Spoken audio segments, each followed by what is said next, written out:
So May is Star Wars month, and my wife and I are having a good old-fashioned Star Wars movie marathon to celebrate. But I decided to include the Clone Wars microseries between episodes 2 and 3 this time around.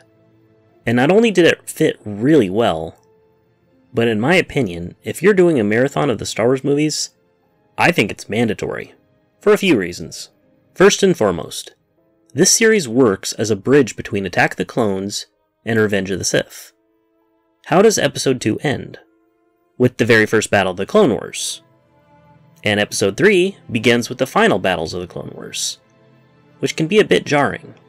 If you're watching these movies back to back, it still kinda works, but the microseries really shows the struggles of the war during that 3-year period, rather than skipping like 95% of it.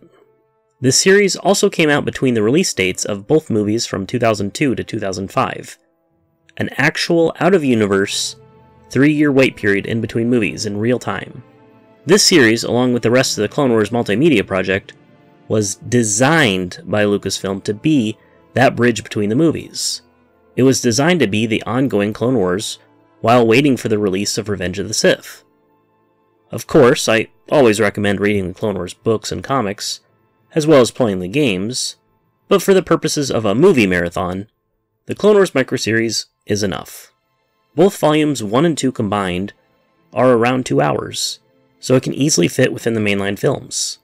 Additionally, the microseries includes several intense battles, a bigger focus on Jedi that are practically background characters in the movies, more development between Anakin and Padme, more focus on the camaraderie between Anakin and Obi-Wan, Anakin takes the trials and becomes a Jedi Knight, you see how Palpatine was actually kidnapped by the Separatists, and how Grievous got his horrible cough in Revenge of the Sith. All of this in beautiful 2D hand-drawn animation, which lends itself perfectly to the action-packed Star Wars universe. This show is why people are fans of General Grievous in the first place. He was a proper Jedi-killing menace that needed to be hunted down and stopped. This show demonstrates what the Jedi and the Force are truly capable of. This show even has arguably better lightsaber fights than the movies themselves. You also may be asking, well, what about the CGI show, The Clone Wars, by Dave Filoni? Well, that I would not include in a Star Wars movie marathon. The obvious reason is the length. Even within the Lucas era of Star Wars, it is a 6-season-long show. Its runtime completely overshadows the rest of the Star Wars movies. The show is long enough to marathon in of itself, and unlike the microseries, it came out in 2008, several years after Revenge of the Sith and the Clone Wars multimedia project.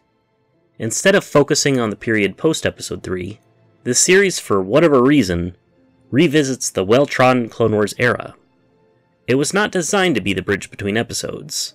It's more like the sloppy seconds after the multimedia project, and despite coming out years later, it unabashedly contradicts the expanded universe and the movies themselves at several points. Unlike Tartakovsky's microseries, it doesn't focus on Anakin's character growth nearly as much. He's sidelined for a new character, Ahsoka Tano, who did not exist when Attack of the Clones or Revenge of the Sith were written. Nothing is wrong with making a Clone Wars story after 2005, but the showrunners could have done a better job at fitting it into the continuity. The microseries excels at what the Clone Wars fails to do in 6 seasons, connecting Episode 2 and 3 together in a cohesive narrative. The microseries starts with the opening of the war and ends exactly at the moment that Episode 3 begins. It's quite beautiful, but there may be some downsides of having Clone Wars as part of the marathon. The animation can be a bit jarring next to the live-action films. If that's something you can't come to terms with, I understand. Another common criticism is that the Jedi's force powers are exaggerated via the rule of cool. I understand this complaint too, but I would argue that nothing really featured within the show is really out of the realm of possibility for a Jedi, especially some of the most powerful in galactic history, like Yoda, Mace Windu, Obi-Wan, or Anakin. As blasphemous and nonsensical as it sounds, I don't think the movies are the best demonstration of a Force user's true abilities, and the microseries is a better showcase of what they can really do.